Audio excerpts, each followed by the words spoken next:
Hello, yes, Prince Harry here. Where's your man? Do you know what direction he'll be approaching from? Well, I had some ideas about the attack, I thought they could grab me around the neck or bash me over the head or...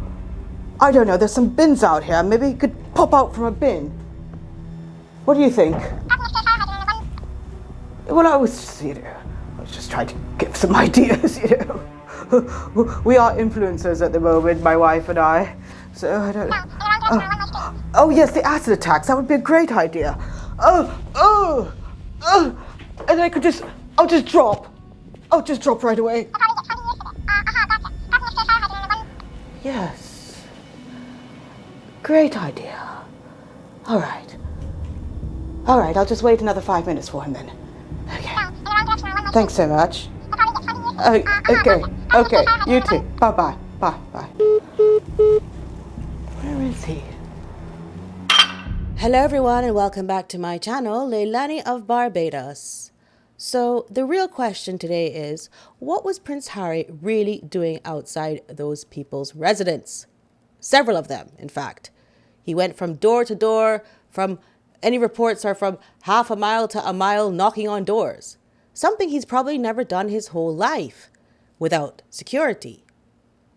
Was he doing a stitch-up of his own? Was he waiting for a paid actor to come and, do a New York 2.0? My life is in such danger. Look what happened to me. I need security round the clock, paid for by the taxpayers of the UK. Put down in the comments, who do you think he was on the phone to?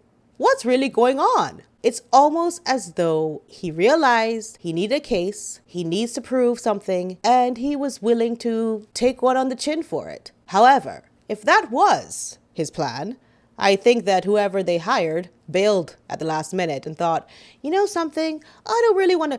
think of Jesse Smollett. There are consequences if you pretend that you have experienced assault when you really haven't. So maybe somebody bailed on him in the last minute. He was like, I don't know, we're just speculating here, and this is for parody and educational purposes. But even if Harry has lost his mind completely and decided to do something like this, he would have some muscle memory that would tell him, I've never done this in my whole life. Even when he's stumbling out of clubs, out of control, there have always been people around him to take care of him. It's just so crazy that this happened. And people are saying, yes, he's okay. I have to take off this mustache.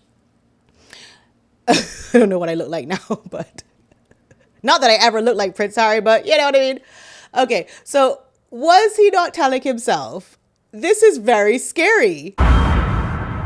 Yesterday, the Mail on Sunday has discovered that Harry 40 appears to have been looking for John and Georgina Vaughan, thought to be old friends. But the couple have rented out their family home and moved elsewhere. One neighbor said Vaughan family were long gone, which the Duke of Sussex was apparently unaware of. This neighbor went on to say that if he had knocked on her door, she would have given him the whole rundown of how the people have left and so on and so forth, but she's not going to give those details here in this article. The lost Prince Harry's walkabout on London Street undermines his claims. He feels unsafe in Britain and hints he is lonely without his family, say experts. Experts say this.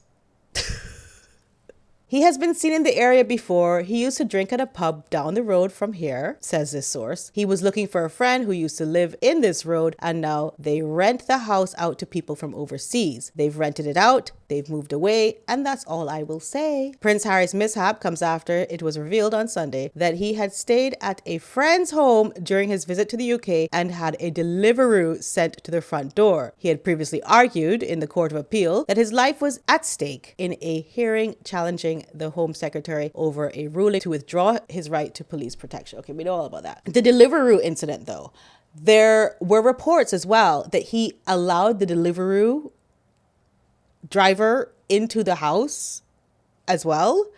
And I don't know who at the house would have given that report, but that is very irresponsible. It shows somebody that is not in danger. And if he's so lonely, he's more lonely than he feels in danger. because he's letting people into his house. I don't know if you guys remember this, but there was a point on YouTube where a lot of YouTubers were doing this challenge where they would try to become Deliveroo drivers, and they would see how they don't do any background checks. You can literally go on your phone now, and 5 minutes later, you'd get the job as a Deliveroo driver. It was to prove that Deliveroo drivers could be quite dangerous because there's no background check, there's no due diligence in hiring them. So yes, that would be the worst thing ever for him to answer the door to a Deliveroo if he's really in fear of his life. But also, if I was a Deliveroo driver, I wouldn't want to be forced to come into a house just because Prince Harry answered the door. Do you know what I mean? Anyway, if loneliness is Harry's problem and he needs some social interaction, Meghan thought the best way for Harry to feel at home in California is to slap a cowboy hat on him and take him to a Beyonce concert. Of course. And of course, she cringily had to get the hat engraved with the United States flag, the British flag, a map of Africa, a flag of California with a bear, and Archie, Lily, and my love. My love being her, Meghan. This looks so cheap. Apparently these hats are very expensive according to Meghan's mole. By the way, go over to her channel, subscribe to her. She has a lot of information, including a lot more about Beverly Hills fashion than I do. But I mean, to tell you the truth, this looks very scrappily done, no? Meghan's hatred for Black people has manifested in her inability to dance. She literally has no rhythm whatsoever. But if that didn't work to help Prince Harry's loneliness, Meghan went on ahead and cosplayed as his deceased mother, wearing the same style dress. That should do the trick, shouldn't it? And there you have it, ladies and gentlemen, Harry looking more miserable than ever. But speaking of the Blacks, Harry seems to have caught an accent while addressing this Ghanaian gentleman. Mr. Hammond of Ghana, happy birthday, sir. Wishing you a very, very happy 100th birthday today.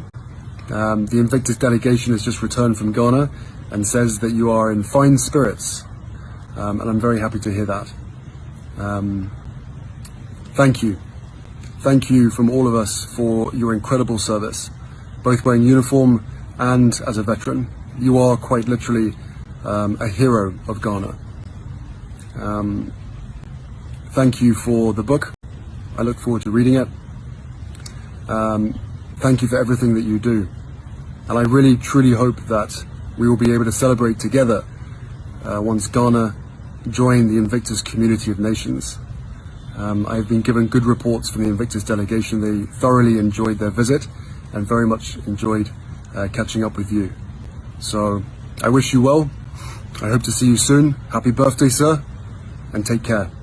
I've noticed it before. I don't know what else to say except it gives me the ick, but it's sort of a Harry Pigeon English of some kind that he does. And it is sort of belittling, but you know, he's just doing what he thinks is right, I suppose. In conclusion, I think they should just give social media a rest. I think they should take themselves away for a moment, more than a moment, a long time actually, and reinvent themselves. Come back as other icky things like super religious Scientologists, flat earthers, or Chinese propagandists. Because if they do that, at least they have the support of a community of some kind. Right now, they are without any friends, any support, any family, to the point where Harry is going from door to door looking for friends that he doesn't even know what happened to them. Why hasn't he been in contact with these people all these years to know where they are? And the last thing that's really in our heads is what Harry said about his father and how he doesn't have long to live. And the last thing that's in our heads also is that Thomas Markle Sr. is living out his last days in the Philippines, still with no contact with Meghan. Yeah, I think they need to just go away for a while. But yeah, that's all I really had to say about that. Don't forget to subscribe. I love you all. Bye.